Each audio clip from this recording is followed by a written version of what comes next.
Sirotons le houblon, le podcast qui fait glou-glou dans tes oreilles.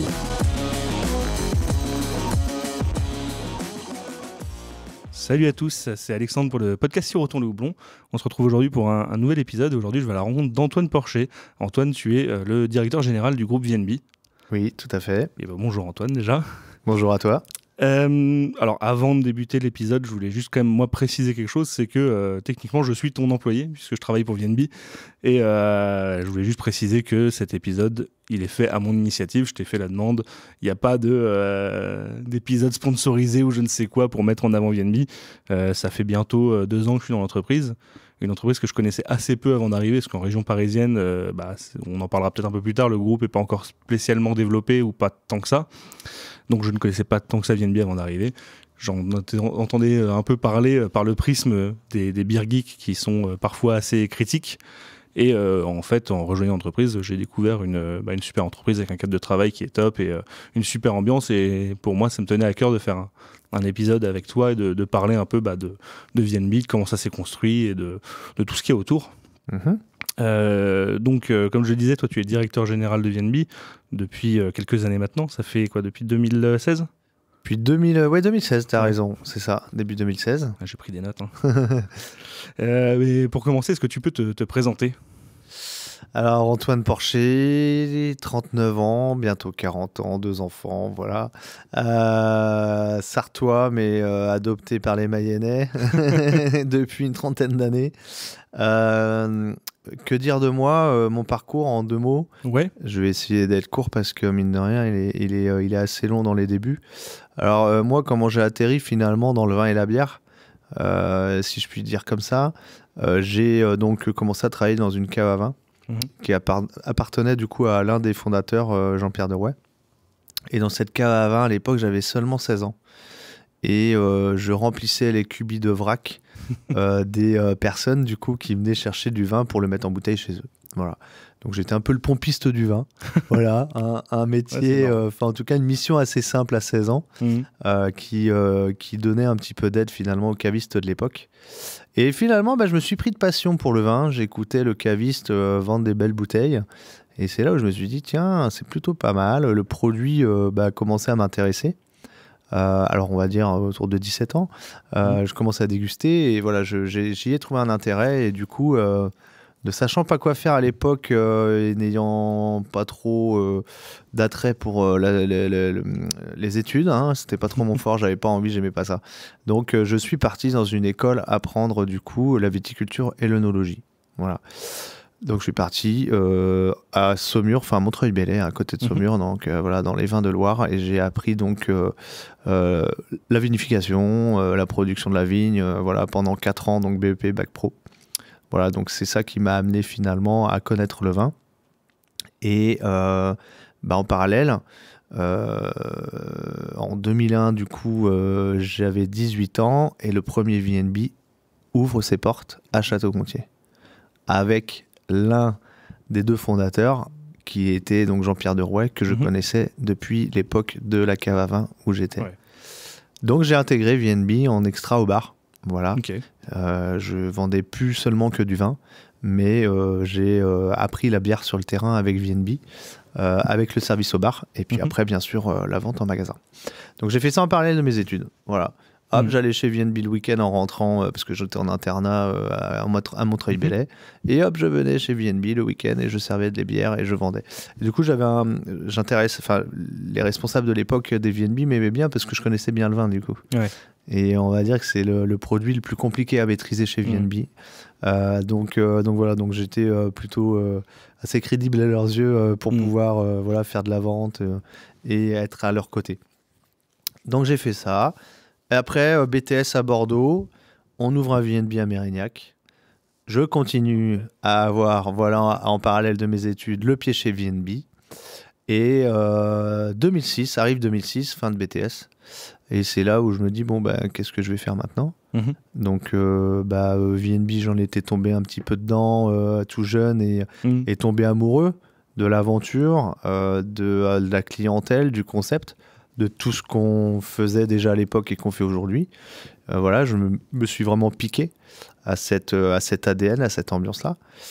Donc, je suis quand même parti à l'étranger, donc 6 mois en Californie pour une vinification donc aux États-Unis, et après 3 mois en Nouvelle-Zélande. Et je suis revenu donc en 2007, et c'est là que j'ai intégré le groupe à 100% de mon temps, et je me suis dédié du coup à VNB à fond. Quand tu es arrivé chez VNB, tu t'occupais quel poste du coup en 2007 ? Quand je suis arrivé, je crois que j'avais même pas de titre sur mon poste. J'encadrais toute la partie franchise, le début de notre franchise, parce qu'on avait seulement 9 magasins à l'époque.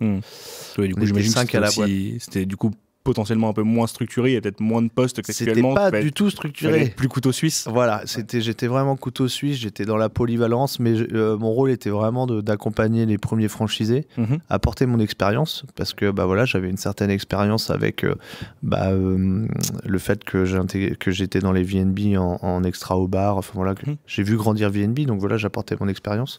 Je les formais aussi. Et puis voilà, j'étais animateur de réseau aussi, donc je faisais le lien entre eux et puis notre petite centrale d'achat qui commençait à démarrer, quoi. D'accord. Après, tu as évolué chez VNB Après, 2000, donc ça c'était 2007. J'ai pris à 100% le recrutement des franchisés 2 ans après. D'accord. Voilà. Et après, je les accompagnais du coup dans leur développement, donc l'ouverture de leur magasin. Donc recherche de l'emplacement, validation d'emplacement, voilà. Toute cette partie-là, c'est moi qui l'ai réalisé, qui l'ai structuré, puisque c'est à une époque où on ouvrait 6 magasins dans l'année. D'accord, oui. Ce qui paraît peu aujourd'hui, qu'on le dit, mais 6 magasins dans l'année, c'était énorme pour nous. Donc voilà, donc moi j'ai vraiment, je me suis consacré à tout structurer à partir de 2009-2010. Donc structurer les services qui étaient importants pour accompagner notre franchisé. Donc ça passait de la formation, de la communication à de l'animation de réseau, enfin voilà, il y avait pas mal de choses. Donc voilà, recruter les personnes pour encadrer et structurer les services, enfin voilà, donc d'accord, ça s'est fait tranquillement. Jusqu'en en 2016, comme on disait, où tu deviens directeur général, c'est une époque du coup où Emmanuel et Jean-Pierre, les 2 fondateurs, ont peut-être voulu prendre un peu de recul sur l'opérationnel et t'ont confié les rênes. Ouais, tout à fait. Alors tu vois, moi 2016, ça faisait 9 ans, mine de rien, que j'étais dans l'entreprise, que j'avais donc structuré toute la partie franchise, voilà, structurer les services,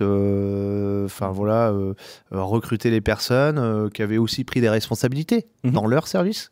Donc c'est à ce moment-là où j'avais commencé à avoir une vision assez globale aussi de l'entreprise.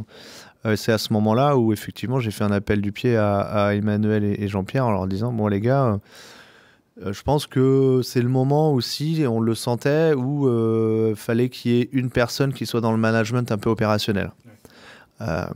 Donc c'est que je sois un petit peu je sois le lien aussi entre les fondateurs et l'ensemble des managers qu'il y avait dans la boîte. D'accord. Voilà. Et que j'apporte aussi mes connaissances terrain à l'ensemble des managers. Voilà, c'était un peu l'idée. Et eux, effectivement, prendre un petit peu plus de hauteur aussi sur le groupe. Okay. Voilà. Maintenant, un poste que tu occupes depuis, ça fait plus de 7 ans maintenant. Ouais, mine de rien. Ouais, ça commence à faire un petit bout de temps. Ouais. Ça va, on s'en lasse pas? On s'en lasse pas, non, parce que j'ai une vision vraiment à 360 de la boîte. Ouais. Aujourd'hui, VNB, c'est pas qu'un réseau de franchise. Déjà, c'est 50 métiers dans l'entreprise. C'est 20 activités différentes. C'est 90 sociétés. Voilà, donc en fait, j'ai un quotidien qui est pas routinier. Et je suis vraiment là tant que capitaine un peu du navire. Ouais. Voilà, faire en sorte que le bateau avance comme il faut. Et puis que je puisse être là, disponible pour accompagner aussi bien un franchisé qu'un collaborateur, qu'un manager. Voilà. Donc c'est très, très, très varié. Donc non, on s'en lasse pas. Des fois, on est fatigué. Mais... Oui, mais ça, j'imagine. Si on revient un peu dans le passé, est-ce que tu peux m'en dire un peu plus de la naissance de VNB au tout début, comment ça s'est créé pour raconter l'histoire Ouais. Alors, 2 commerçants, Emmanuel Bouvet, Jean-Pierre Derouet.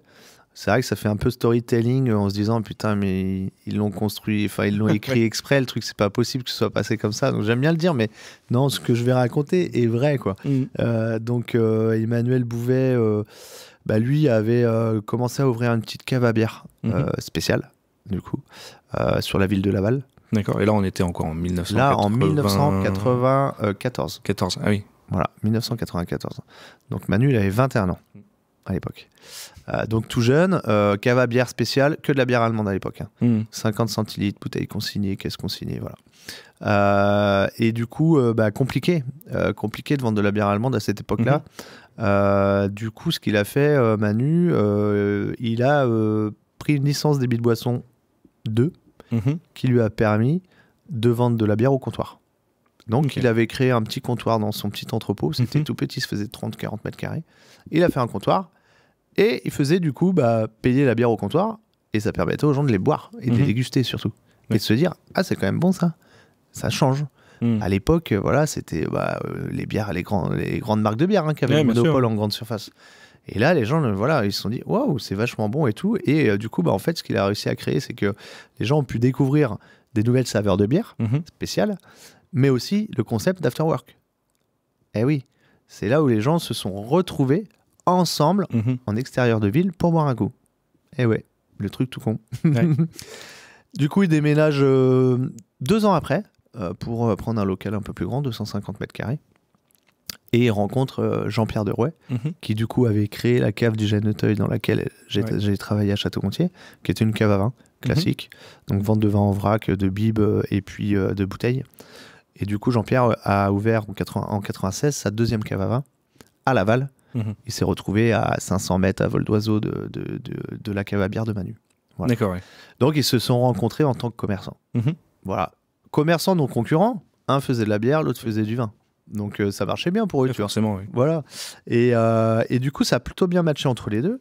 Et ils ont eu la volonté d'ouvrir l'un et l'autre un point de vente vin et bière pour Manu sur la ville du Mans. Et c'est à ce moment-là, au Mans, où ils ont trouvé un grand local où ils ont pu se mettre tous les deux.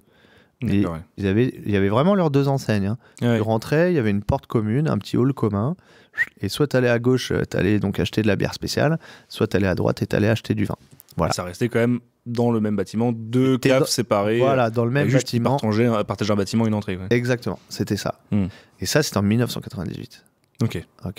Et en fait, c'est là où je me dis, avec le recul, c'était un test en grandeur nature qu'ils ont fait. Ouais, un peu, ouais. Ben ouais. Parce qu'à l'époque, on ne pensait pas mettre du vin et de la bière dans le même endroit. Et on ne pensait pas que le client vin était aussi un client bière, et vice-versa. Le produit vin était un peu élitiste pour les gens qui s'y connaissaient. C'était un peu ça, tu vois. Et la bière représentait un peu la bière au bord du terrain de foot, quoi. Tu vois, je caricature un peu la chose, mais c'était ça à l'époque. Donc mélanger les deux, pour tout le monde, c'était impossible. Et finalement, à cette époque-là, on s'est bien aperçu que les gens allaient aussi bien acheter du vin et consommer une bière en sortant, et vice-versa.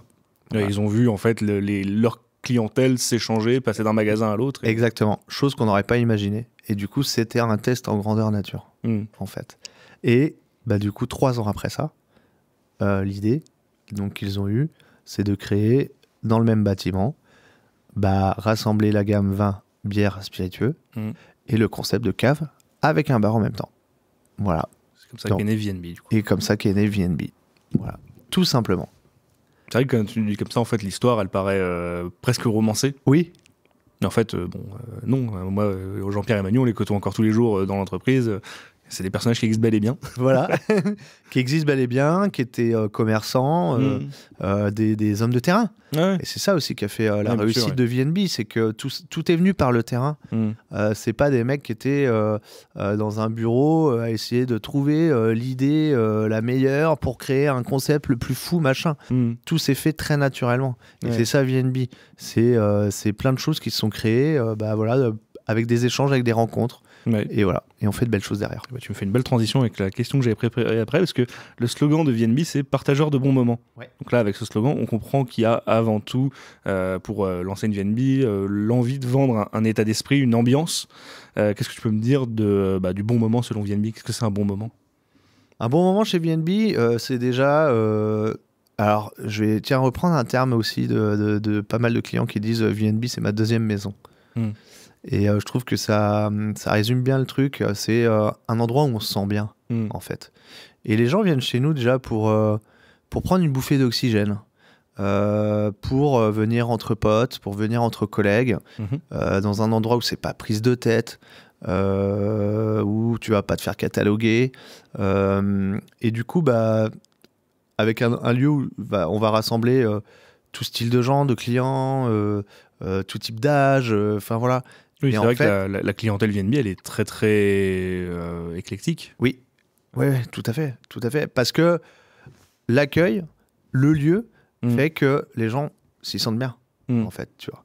Et rien que le fait de se sentir bien, déjà, ça nous permet de passer un bon moment. Oui, c'est vrai.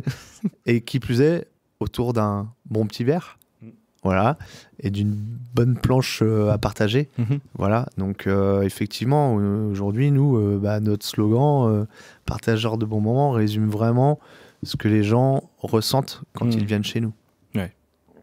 Alors, le concept de VNB, donc comme on disait, moitié cave, moitié bar, on retrouve de la bière, du vin, des spiritueux. C'était très novateur quand c'est arrivé il y a plus de 20 ans.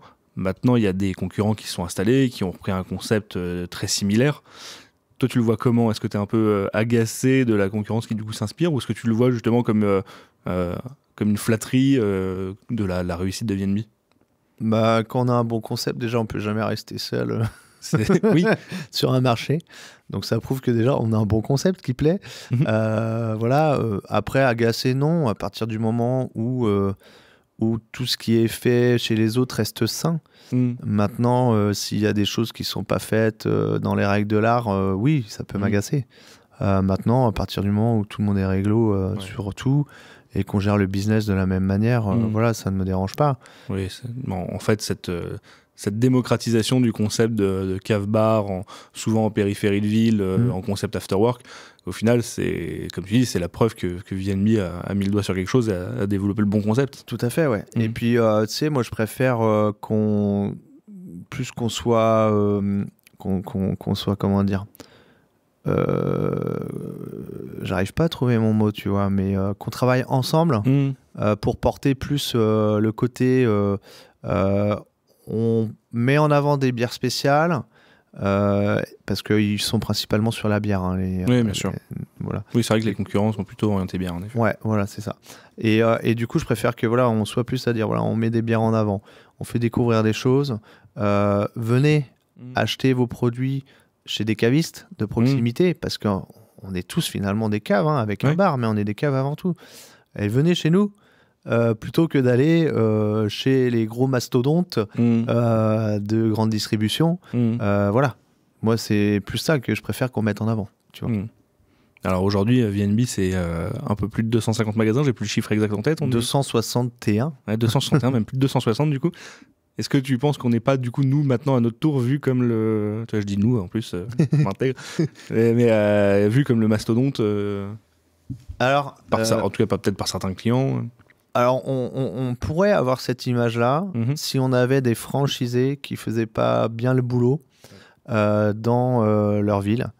Et aujourd'hui, on insiste beaucoup sur le côté VNB travaille avec le local, VNB travaille et met en avant des choses dans son territoire, fait bouger son territoire. Et en fait, VNB est vraiment là pour promouvoir plein de choses dans sa ville. Donc, on n'est pas... comme une grande enseigne de franchise qui vont mettre des salariés dans un business, qui vont laisser rouler le truc et c'est parti, quoi. Nous, on a des franchisés indépendants, c'est leur entreprise, qui sont dans une ville dans laquelle où ils ont pu grandir, dans laquelle ils ont pu travailler. Donc, c'est des gens qui sont là pour créer quelque chose, créer de la vie, finalement, dans une ville, dans un quartier, dans une zone commerciale. Ouais. Donc, oui, on est une grande enseigne, mais on aime le dire et on est les leaders aujourd'hui en tant que concept de cave et bar. Mais chaque VNB sur les 260 a sa propre identité, a sa propre patte en local.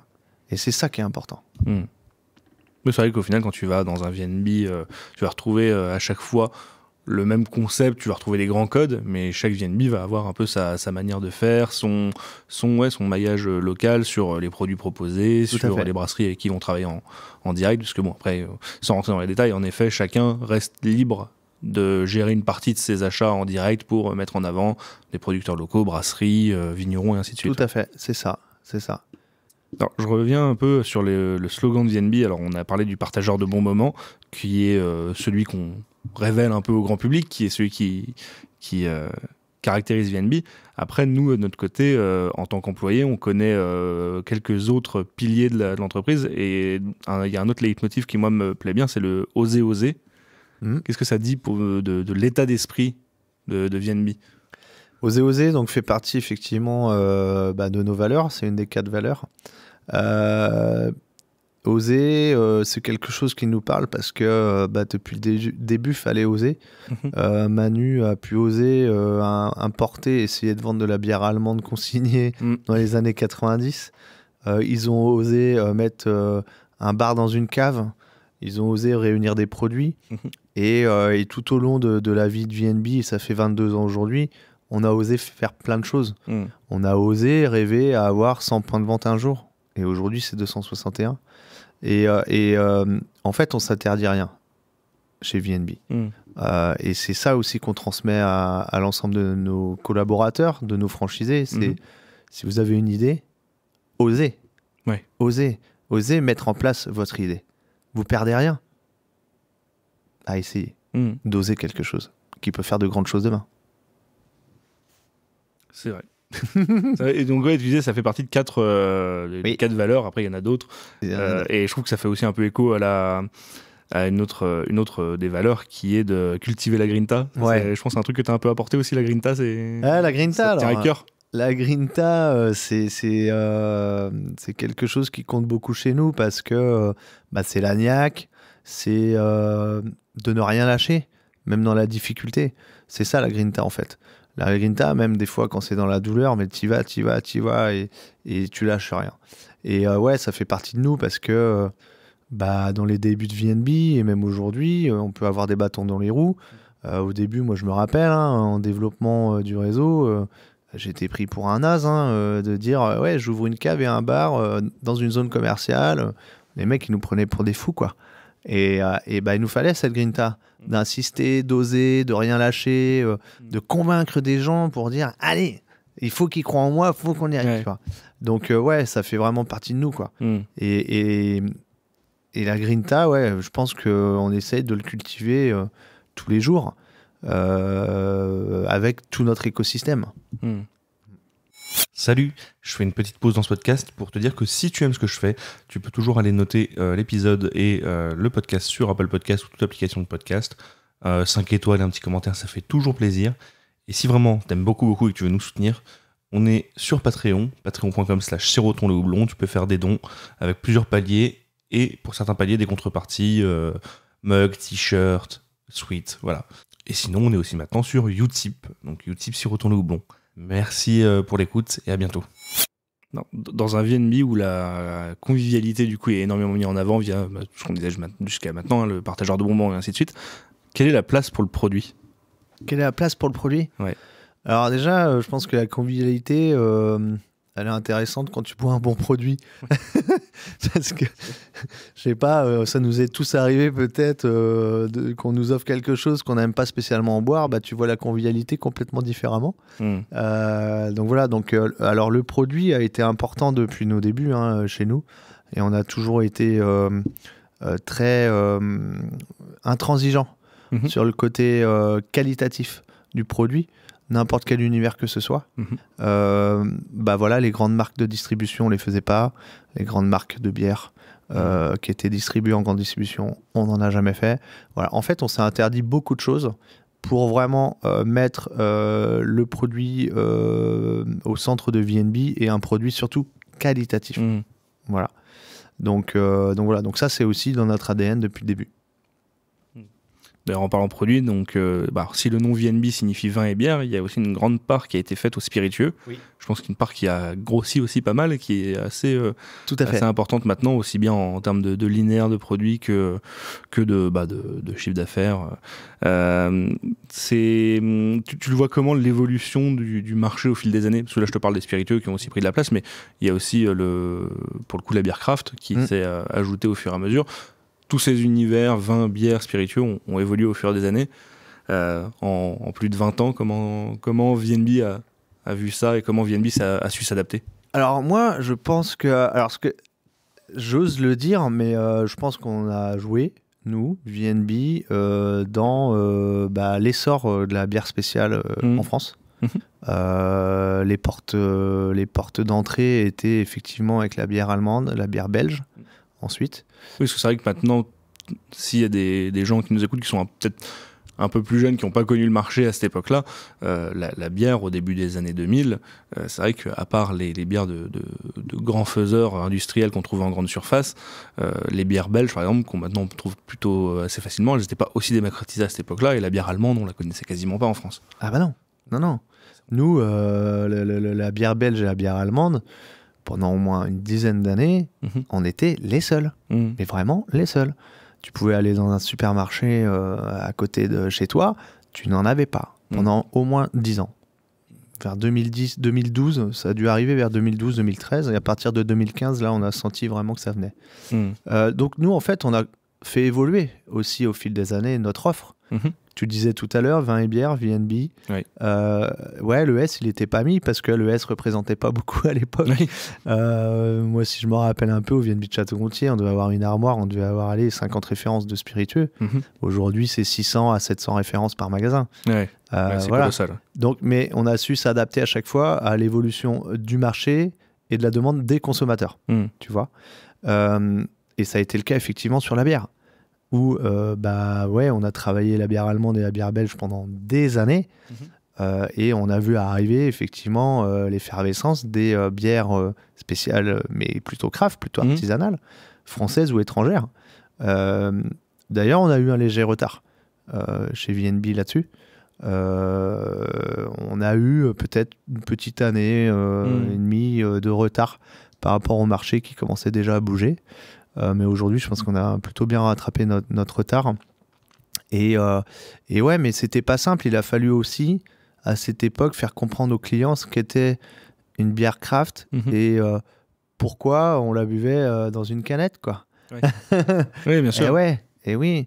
Je peux vous dire, en 2015-2016, quand nous on a commencé à en faire, fallait aussi convaincre les gens d'acheter une bière en canette, quoi. Où les gens, la canette, pour eux, c'était la bière pas bonne qui était dans les fonds de rayon, dans les grandes distributions, quoi. Tu vois. Donc voilà. Donc on a formé un petit peu, si je peux dire, nos clients. On les a sensibilisés, on leur a fait tester aussi le produit. Et puis voilà, jusqu'au moment où tu dis c'est bon, c'est parti, quoi. On peut y aller un petit peu plus fortement. C'est là que le concept de cave et bar joue un rôle important, comme tu disais tout à l'heure. C'est que quand tu es caviste, tout va se jouer sur le conseil. Quand tu as une partie bar où tu peux servir tes produits, tu as l'avantage de pouvoir faire déguster et guider ton client. Tout à fait. Peut-être que ça facilite aussi un petit peu la tâche de ce côté-là. Ça peut faciliter effectivement la vente. Ouais. Et puis les bières pression que tu as au bar aussi. Donc ça te permet, comme un caviste qui a des bouteilles de vin ouvertes pour faire déguster les vins, on fait la même chose aussi avec nos bières pression. Bien sûr. Puis voilà. Et puis après, c'était surtout de sensibiliser ton client, de commencer tranquillement avec des bières avec peu d'amertume et les amener sur des bières plus amères au fur et à mesure, quoi. Mais on a vraiment eu un gros travail finalement de sensibilisation de la bière craft auprès du client, qui n'a pas été simple. Oui, j'imagine. J'imagine. D'ailleurs, ça fait un peu écho à la question d'après encore. Moi, je suis complètement issu de la bulle un peu beer geek depuis des années. Et avant d'être chez VNB, en région parisienne, je fréquentais beaucoup de caves spécialisées. Et j'échangeais beaucoup avec d'autres beer geeks sur des forums spécialisés, et ainsi de suite. Et j'ai l'impression qu'il y avait souvent en tout cas dans le milieu de la craft, peut-être une défiance envers VNB, ou c'est pas une défiance, mais en tout cas les gens ne connaissant peut-être pas aussi l'enseigne avaient toujours le préjugé que VNB c'est souvent, je lisais, un peu la GMS de la bière. Comment maintenant tu arrives à situer VNB dans un milieu où la bière elle est vendue en GMS chez des cavistes spécialisés, dans des bars et ainsi de suite? VNB situe où là-dedans? VNB situe... Alors, nous, c'est important aussi dans notre façon de voir les choses, c'est de pouvoir aussi être accessible à n'importe qui, envers n'importe qui, qu'on ait beaucoup d'argent, peu d'argent, mais en tout cas, quelqu'un qui rentre chez nous doit pouvoir se faire plaisir avec ses moyens. Aujourd'hui, la bière spéciale, artisanale, craft, elle n'a pas été simple parce qu'on était sur des bières quand même assez coûteuses. Oui, c'est toujours le cas d'ailleurs. C'est Mais toujours le cas. Donc voilà, donc on sait pas non plus, on n'a pas pu s'adresser avec ce style Bien de sûr. bière à tout le monde, quoi. Et du coup, au fur et à mesure, on a pu développer peut-être un autre type de clientèle qu'on n'avait pas auparavant. Donc c'est pour ça que voilà, il y a peut-être des gens qui ont dit VNB, j'y suis peut-être allé, il n'y avait pas grand-chose sur de la bière vraiment de qualité parce que on a eu du retard à l'allumage où on n'avait pas spécialement la clientèle pour à l'époque. Oui. Par contre, aujourd'hui, je pense qu'on a vraiment rattrapé notre retard. Voilà, alors après, effectivement, tu me prends une cave à bière qui va faire que de la craft sur 20 mètres carrés en centre-ville à Paris. Bon, je vais te dire oui, il aura peut-être une meilleure gamme que nous. Mais aujourd'hui, on a une gamme, je pense, assez homogène, qui peut satisfaire à beaucoup de gens. Tu peux aller sur de la sour, tu peux aller sur de la double IPA, tu peux aller sur de la stout, tu peux aller sur plein de choses. Et je trouve qu'aujourd'hui, il y a vraiment moyen de trouver son bonheur sur des styles complètement divers et variés, avec des brasseries aussi bien françaises qu'étrangères. Et puis aujourd'hui, voilà aussi depuis l'arrivée de notre de notre acheteur craft, on avait aussi pu mettre en place une rotation produit et un apport de nouveautés plus fréquent mensuellement, ce qui n'était peut-être pas le cas avant, quoi. Ouais. Donc non, je pense que voilà, on sera peut-être pas à la pointe, mais comme on n'est pas à la pointe dans le vin par rapport à un caviste qui nous fera que ça. Mais notre rôle à nous, c'est de satisfaire l'ensemble de notre clientèle. Et notre client, il peut avoir 18 ans, il peut avoir 90 ans, il peut être ouvrier, étudiant et chef d'entreprise. Mais nous, on doit avoir dans notre gamme produit quelque chose qui convient à tous les profils. Au final, comme tu dis, je trouve que c'est une offre qui correspond très bien aussi au segment justement after work. Le nombre de fois où moi j'étais sorti de mon boulot à Paris après vouloir aller boire un coup avec des collègues et se dire, alors soit à Paris on se retrouve dans un bar et on va boire tous de la Grimbergen et alors moi je suis complètement lésé, soit je les emmène dans un bar à craft et eux ils sont paumés parce qu'ils comprennent rien. Exactement. Et il n'y a aucune bière qui leur plaît. Voilà. Là au moins tu vas dans un VNB, on a pour tous les goûts et tout le monde. Exactement, c'est ça. C'est vrai que... Nous, on ne veut pas satisfaire qu'une partie de la clientèle. Voilà. VNB, c'est aussi un concept populaire. Voilà. Et ça, on aime le dire. C'est pour ça que les gens nous aiment d'ailleurs. Est-ce que c'est pas un peu compliqué parfois de faire évoluer dans la même direction l'ensemble d'un réseau de 261 magasins maintenant et qui continue de grandir constamment, d'autant plus quand tu as des magasins qui sont peut-être ouverts depuis 20 ans et d'autres plus jeunes et qui n'ont peut-être pas forcément une vision identique du marché et qui n'ont pas non plus la même expérience? Non, parce que déjà, quand on recrute nos franchisés, on recrute vraiment un état d'esprit, des valeurs communes. Donc, on arrive globalement à aller dans la même direction. Ce qui est important pour nous, c'est la satisfaction du client. Voilà. Et ça, on le porte tous, déjà. Alors oui, après, il y en a qui peuvent être un peu plus en retard que d'autres sur certains sujets, mais on va tous dans la même direction. On se connaît tous très bien, on a une proximité vraiment proche avec tous nos franchisés. On se voit régulièrement. Donc on arrive à vraiment tous aller quand même dans la même direction. Voilà. Très bien.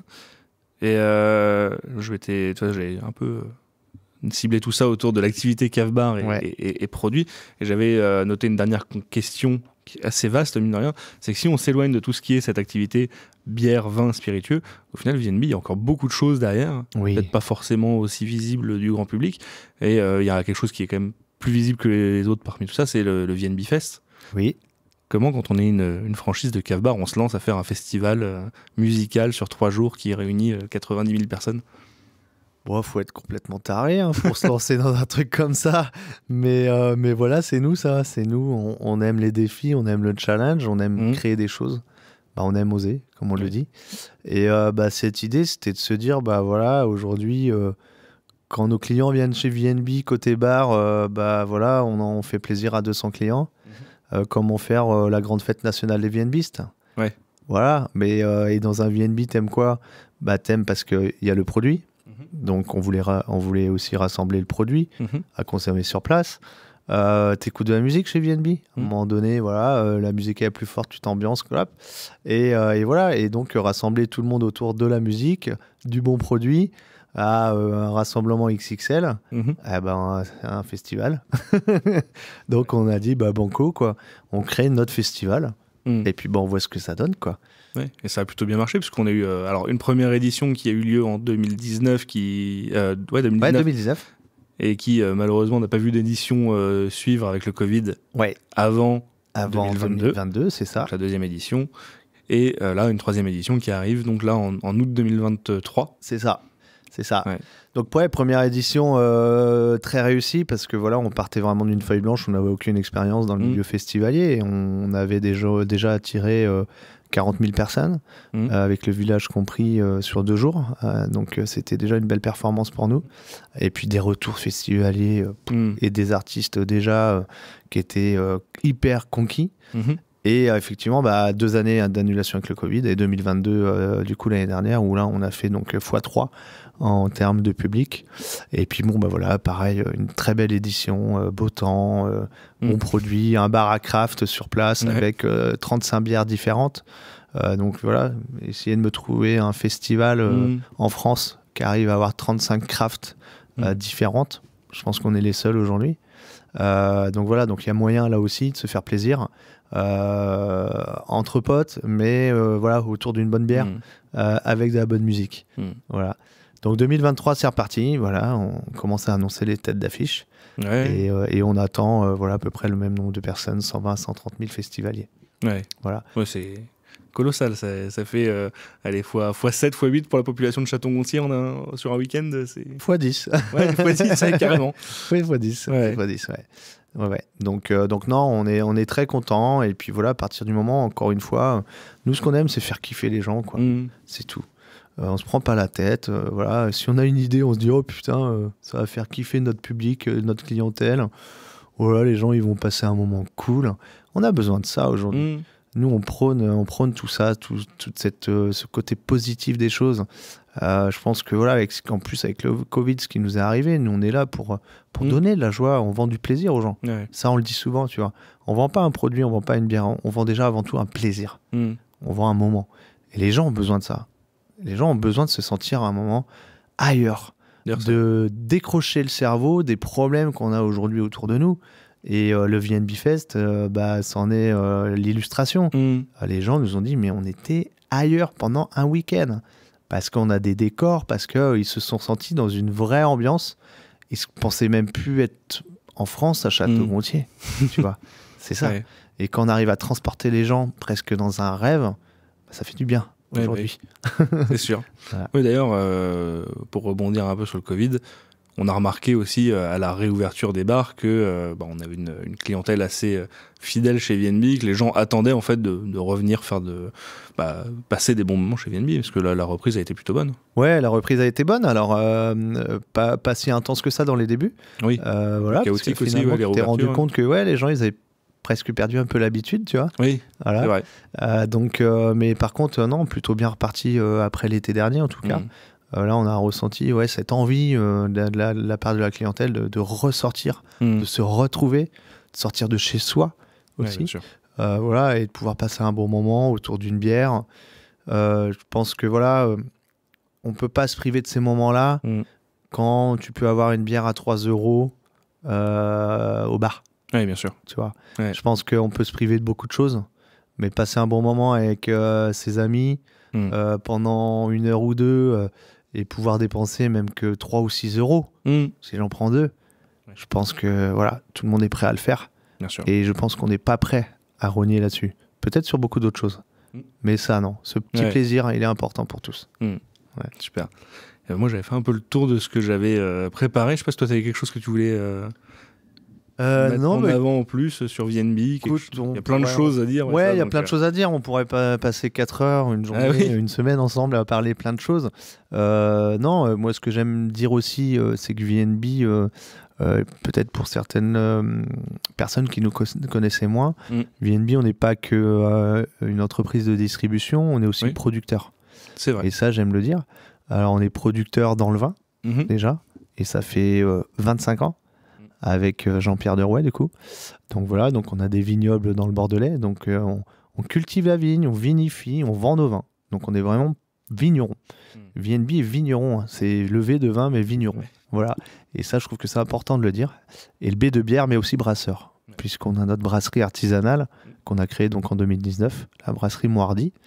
Donc voilà, on connaît le produit. On sait le faire. On sait sait pas le que fabriquer. l'acheter et le vendre. Voilà.